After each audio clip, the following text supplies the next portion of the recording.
Hello, everyone. Good morning. Please excuse my voice. I was caught unaware by the Saigon rainy season, like an amateur. So I sound a little funny, but I am here and excited for this session today. I'm especially happy to have this opportunity to deep dive into the importance of resilient value chains, how to make them better, how to build them with people at the center, with long-term thinking and the ability to weather the unexpected. Over the past few years, we've seen supply chains come under immense pressure, from pandemics to geopolitical tensions, from inflation to climate shocks. And for companies such as IKEA, which rely heavily on international sourcing and manufacturing, it's become very clear how important it is to build supply chains, to build value chains that aren't just able to bounce back when something breaks, but are also able to adapt and be prepared and are grounded sufficiently in the kind of strong relationships that allow you to move forward without too much fracturing. When we look at this specific context that we're in, Vietnam, Vietnam is central to this story of resilient value chains. As we've seen in the past couple of years, it's really risen in its significance as a global manufacturing hub. But with rising significance and influence, there are also rising expectations for transparency, for environmental performance, for workers' rights and safety. So let's jump straight into it. I'm very excited to have the two of you participate in this session today. You're undoubtedly experts when it comes to working with resilient and sustainable value chains here in Southeast Asia. So I want to kick us off with a question of, what comes to mind for you when we're talking about resilient value chains in Southeast Asia? We'll start with you, Giafar. Okay, thank you, Jennifer. Nice to be here. I see faces that I remember from my experience in the board of NordCham, and I'm very happy now to be invited to talk about these important things. I think it's so important for us in IKEA that we have even two people today to talk about this one. So you see already how important it is. In short, maybe I would say like this, that for us it has been always extremely important, this aspect, and we learn from our mistake. I just want to say that this was fundamental for IKEA much earlier than it is a little bit in the society and in the business community today. For instance, in 2025, this very year, we are celebrating 25 years of our highway standard, that is the IKEA way of doing business, where this is a pillar of how we do it. And how we have created by learning by our mistake, because in the past, like everybody, we had our failure, success, and then we put the things together. So for us, the social and environment paradigm is absolutely paramount of doing business. So I think we can say something more later. That's for me. For you, Ega. Thank you, Giafar. And hi, everyone. I'm Ega for Quality and Sustainability IKEA, working together with Giafar.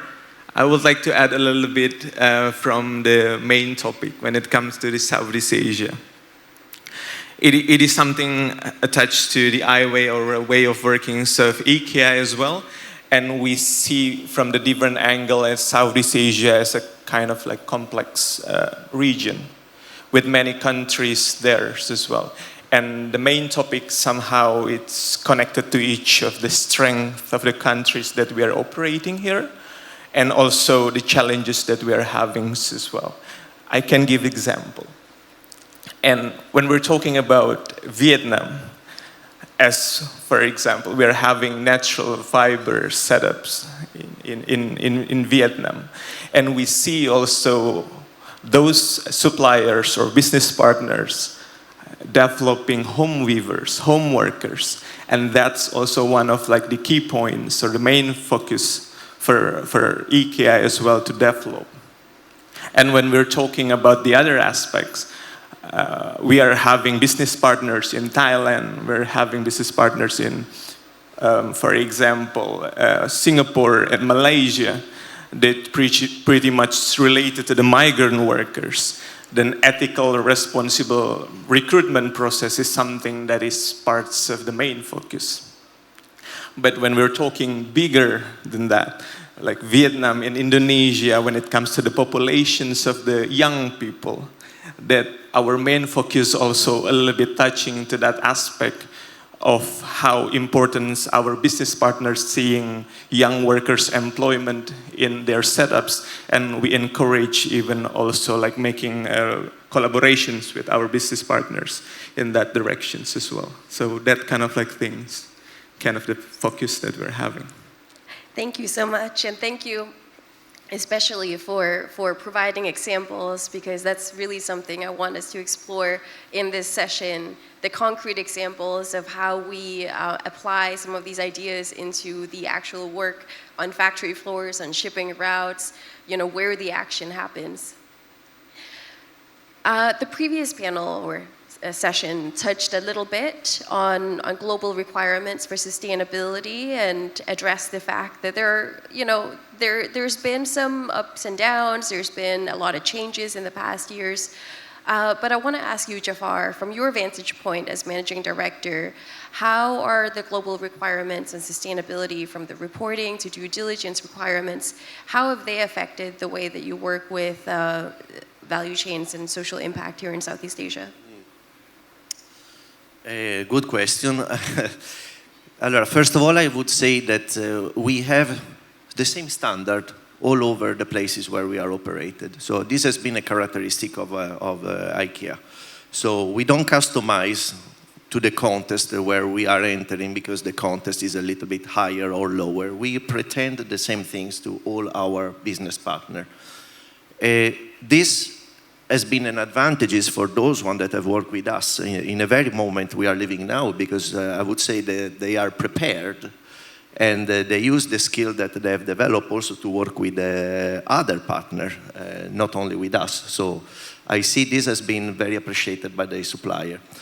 When it comes to us, I think we believe in that, and usually we even go a little bit further. As I told you, it's not very easy to become a business partner of IKEA. Actually, it's quite a complicated journey.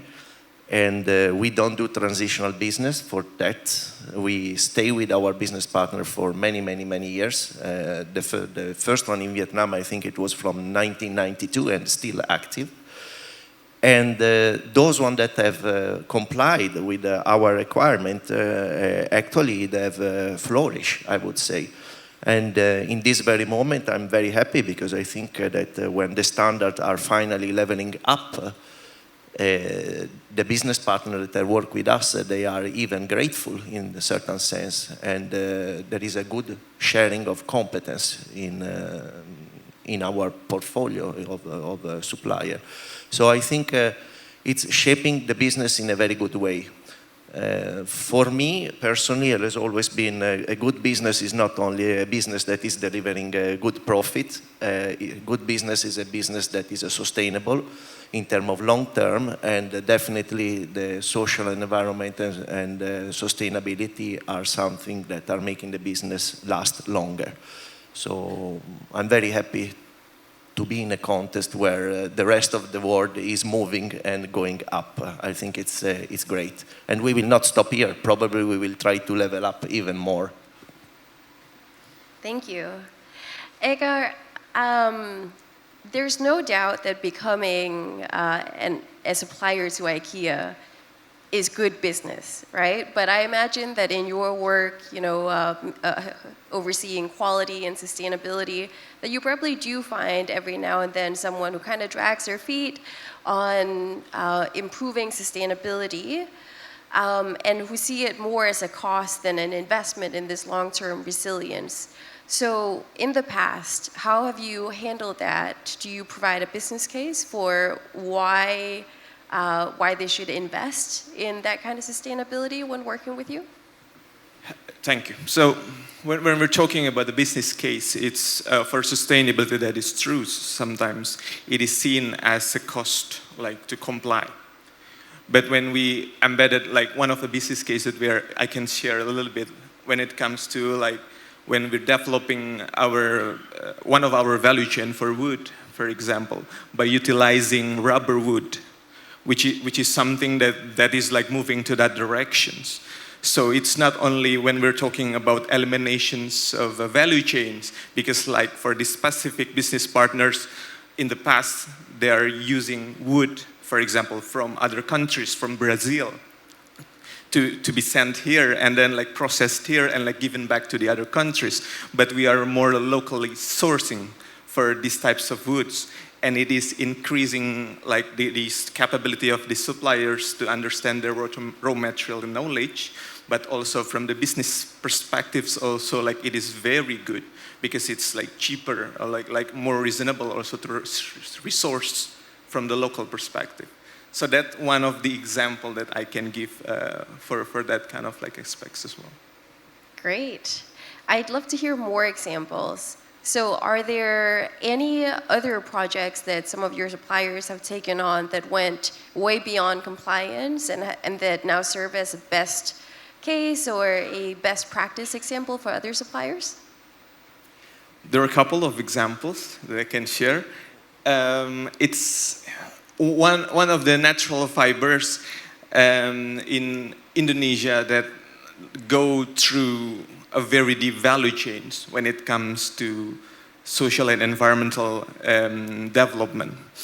It went through the tier 3, tier 4 in the deep value chain, even to the forest-based. The way they do it, it's something related to the health and safety of the people in the remote areas. They are developing, like for example, these people like submerging their body like to this level in the past because they want to clean rattan, for example. Then when the business case coming, like seeing this importance of like developing the health and safety for those people, we encourage, we are part of it, we collaborate with the suppliers to improve these conditions of the people. Like how to move out from the river and not submerging, for example, 8 hours a day. And then now they are like moving and installing like equipments to support them. So in a sense that like how IKEA like interprets as well and how this message delivered to the suppliers, it's not all about compliance. It's all about like the people that working for you in a sustainable manner.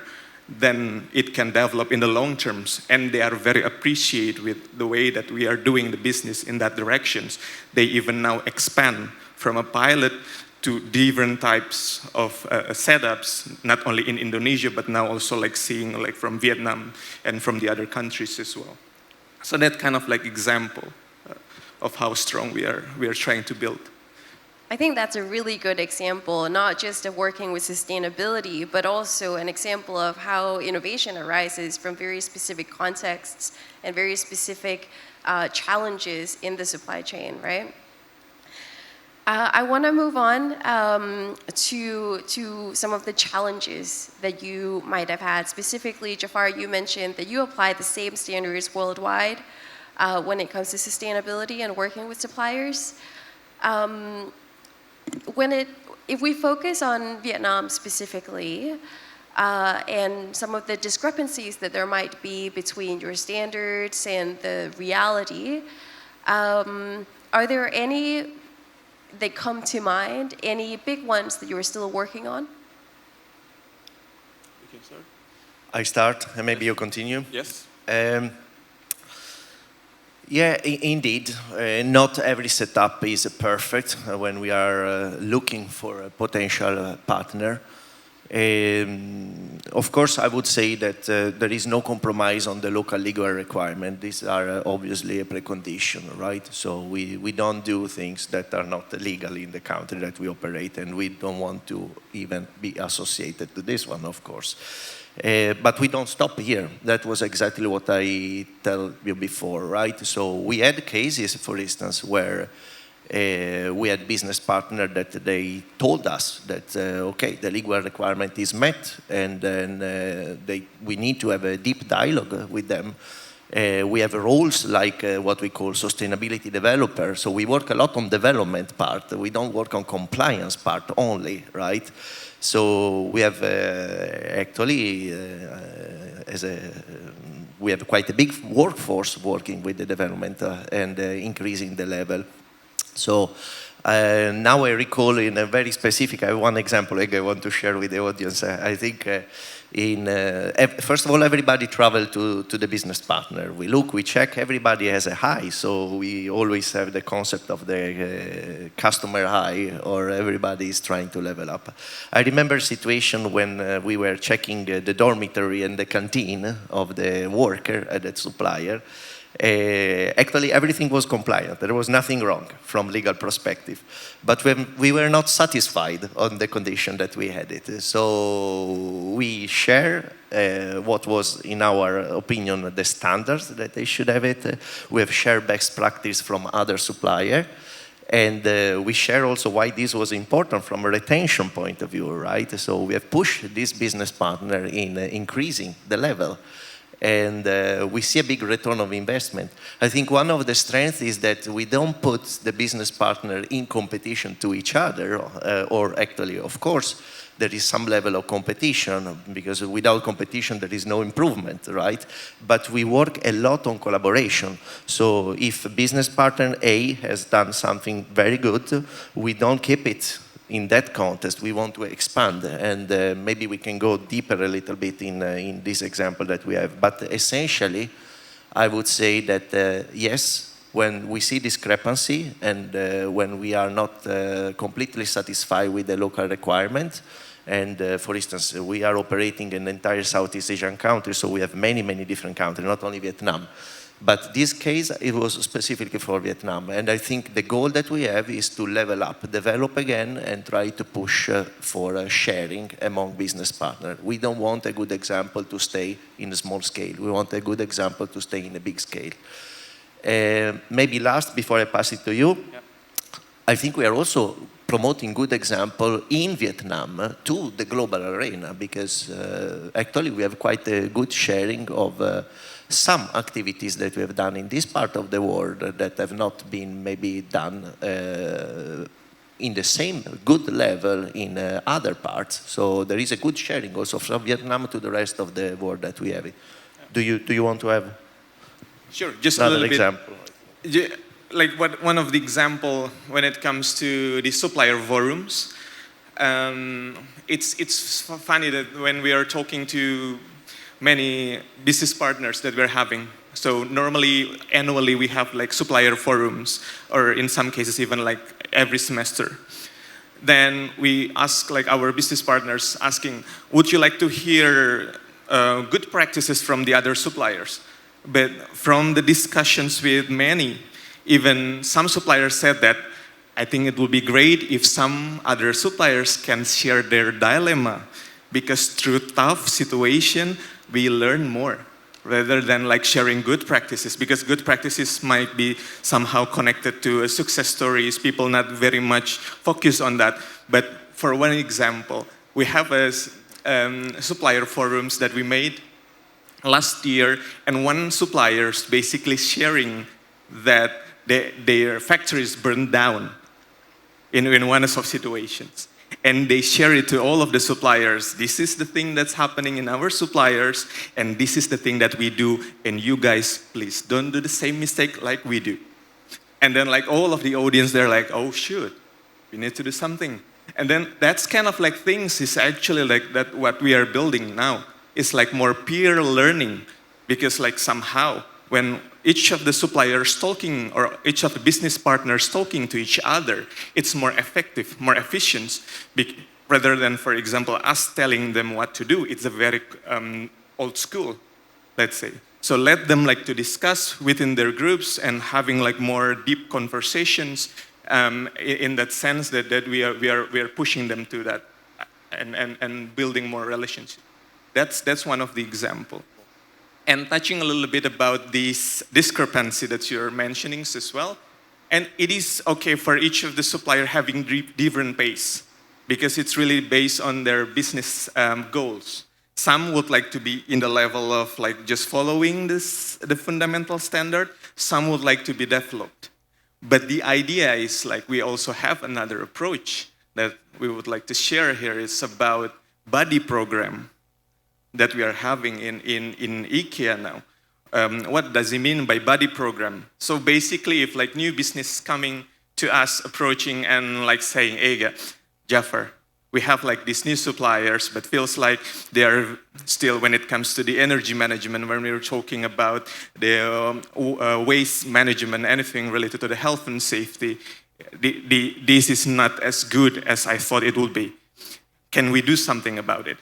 Through the discussions, we onboard a good suppliers, a very high competent suppliers to be their buddy.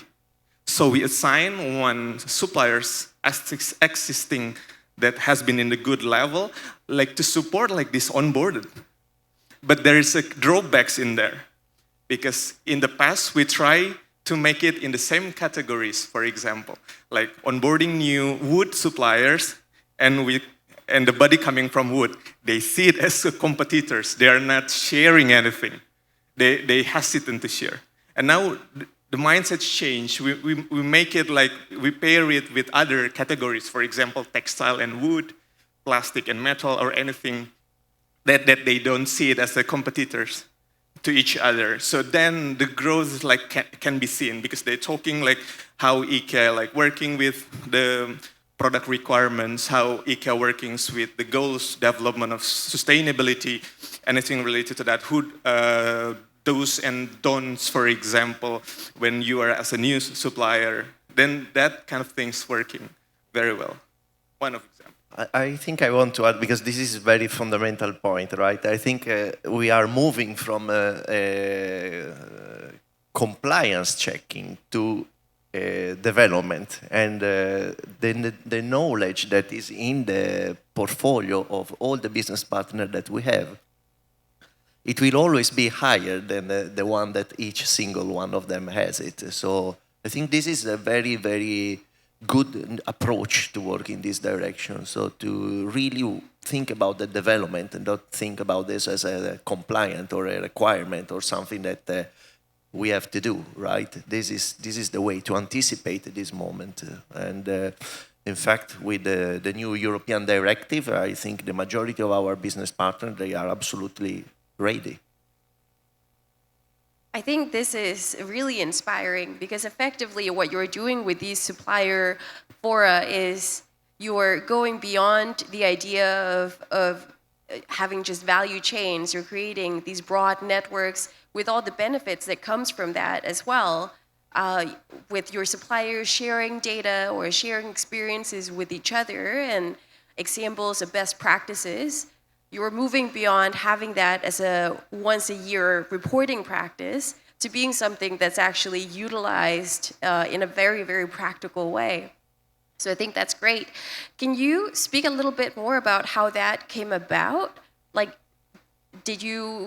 how long have you had this, and to what extent do you actively have to facilitate it and spend a lot of resources on this? I can answer it a little bit about that.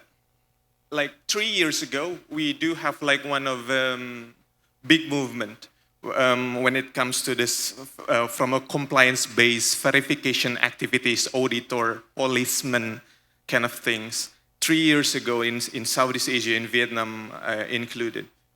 That 3 years ago that we see that when we come to the suppliers and we do auditing activities, it feels like always a policeman coming and the suppliers or business partner is a suspect.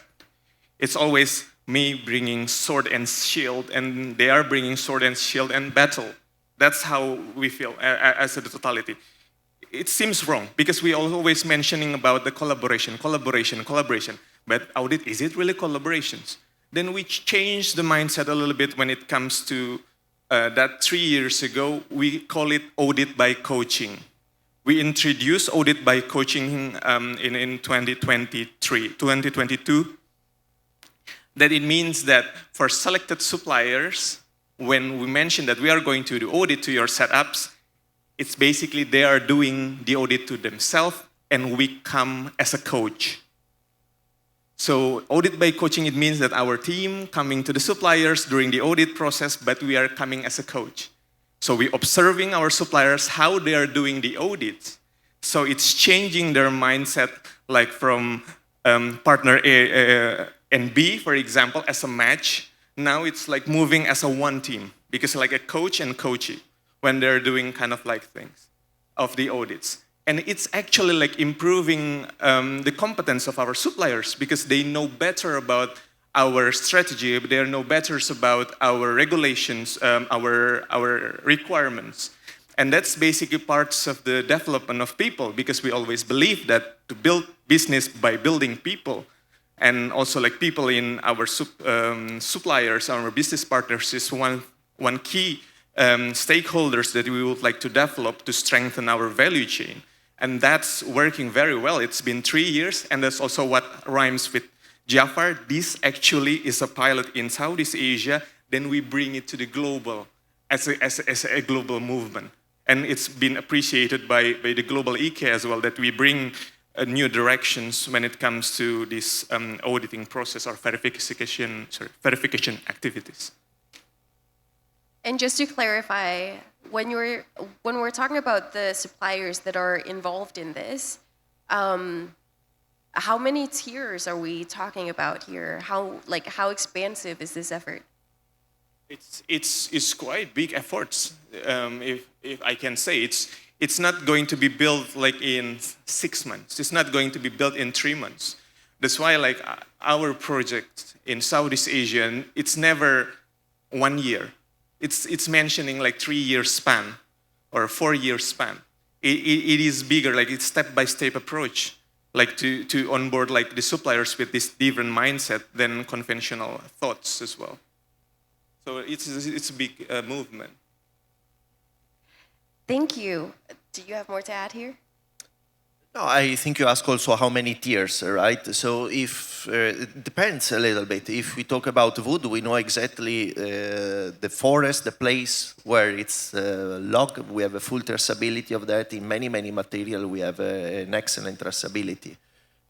Depending on the complexity of the value chain that we have it, but essentially, I think that what we want to spread doesn't stop at the first line, right? Yeah. So, and what we are trying to communicate is that the concept of ESG is effective if the people you are working with really believe into that, and they don't do it because you ask them to do it. True.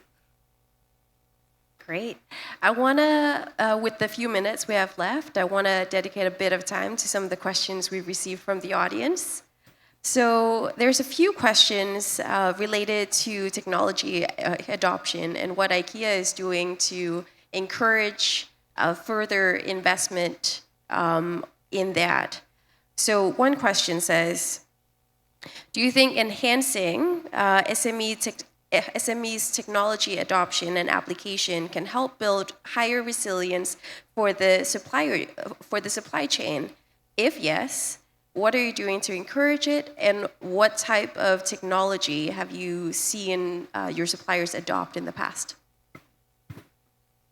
Maybe I take it. Okay. I start, you continue. Okay. Indeed, the technological leap is important.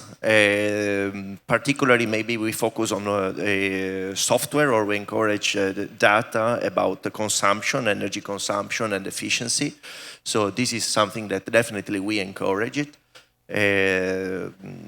I think we have multiple examples, but sometimes these things are also coming from business partners directly. So I'm very happy, because it means that there is a methodology and a way of thinking that we have in our community in that sense. This is the first example that popped up in my mind. I don't know if you want to add more. We are very strongly focusing in the past 2 years related to the traceability. So anything related to the traceability, might be you also aware, some of you, manufacturing setups as well, related to the GS1 labeling process, like to ensure like this traceability of like the products until like through the value chains as well. Even we go deeper through the value chains, it's pretty much using a lot of like technologies that we are developing with our suppliers. That's also one of the example of the traceability. And the other aspect is, I would like to rhymes a little bit from what Giafar mentioning. Especially when it comes to the home workers, I can give one example from our suppliers. They're developing for the home workers, they have thousands of home workers across Vietnam. One supplier having thousands of home workers across the country. And they're kind of like worrying, like, how can I check if the payment of the wage is actually right? If they paid it right through the coordinators, anything related to that. And they built like these 2 years of intensive like development of the apps, which basically now every home workers, every home weavers that they're doing like the products in their home can access to the app, and they can say, confirm, yes, I start it this hour, I create like these 5 products of IKEA, confirm, and the coordinator like say it, and this can go directly to the management of the supplier. So this kind of thing is something that has been happening in these past 2 years. It's very good. I check it. I even like share it to the global. Let's do it something. And now it's been rolled out to the other suppliers. Like for example, now we make it like the next run in Indonesia as well, using our other IKEA organizations, IKEA Foundation, for example, like to build kind of like setups for our suppliers there as well, with a similar approach. So we are utilizing a lot when it comes to the technology, especially for people in the remote areas. It's a very challenging, it's very interesting topic, but we try also like the improvement of people, like many people using phones now. So it's kind of like useful as well to utilize this kind of like setups in our value chain. Awesome. Thank you. I think on a closing note, I'd just like to ask you for any last insights, for any last tips that you might have for the audience that are with us here today. How can they work? How can they mobilize their own internal workforce? How can they mobilize and work closer with their suppliers to create more resilient supply chains? I can start first. It's a lot of test and trial, and it's a lot of reflections. So when you improve your value chains with your business partners, it's all about test and trial. But ensure that your business partner doesn't feel like you are like pushing them to the corners. Take the blame together when something goes wrong. I think that's also the thing that we are doing in IKEA as well. If something not going to the right direction, it's not you, it's us, because we are part of it. That's kind of the things that we are seeing. We are doing a lot of tests and trials, like in our value chains. And through a lot of like veils, like you mentioned as well, Giafar, it is very common. We are doing to that points as well. And a lot of like reflections. By the reflections, it means that we talk to the business team and to the business partners a lot. When we do something, we reflect on it, why it fails, and like how we move forward, how we change our strategy, might be a little bit more different tactics that we need to make. So that kind of thing. So a lot of like collaborations to that sense. I think you explained very well. I would say like, if I put myself in the shoes of a medium small company, maybe I did my like, okay, but maybe I don't have the resources to do this. And I don't think so, because I think that the mindset is important. So the way you approach your value chain and your partner is what is making the difference. Of course, resources are making the things a little bit easier, I could agree. But the mindset is that normally, since I started in IKEA, I was always saying sustainability and quality is not for negotiation. This is a precondition of the business. And if you select the right business partner, that's that you have just explained, Ega, it will be much more easier. So this is my advice. So don't hide behind the excuse we don't have resources to do it, but map carefully your partner and try to understand if this is something that they have in their mind as well, or they do because you ask them to do. And if this is the second case, try to shift this one, because otherwise there will be no long-standing business, in my opinion. So, and this is not matter of big, small, or medium company. Everybody can do it. It's a mindset. Thank you so much for these really, really great insights. I think my takeaway today from everything you've said is definitely how important it is to go into these supplier relationships with the mindset of learning together, working together, coaching each other, not just applying a top-down compliance policy, but actually recognizing that that you're going into something together and you're going to invest in something that will at times have failures, but failures that you'll be able to learn from and improve from over the long term. And ultimately, those are the types of relationships that will be strong enough to weather the unexpected, to withstand some of these pressures and some of these challenges that we face globally. So thank you so much for your insights today. You summarized our word of what we call entrepreneurial mistakes in a very good way. It's all about framing. I will steal your definition of this one. It was very good. You're welcome. I do charge for that. So thank you so much today. Let's give them a round of applause. So a big thank you to Giafar and Ega for really summing up compliance. It's not the only thing, development and collaboration. So a big thank you.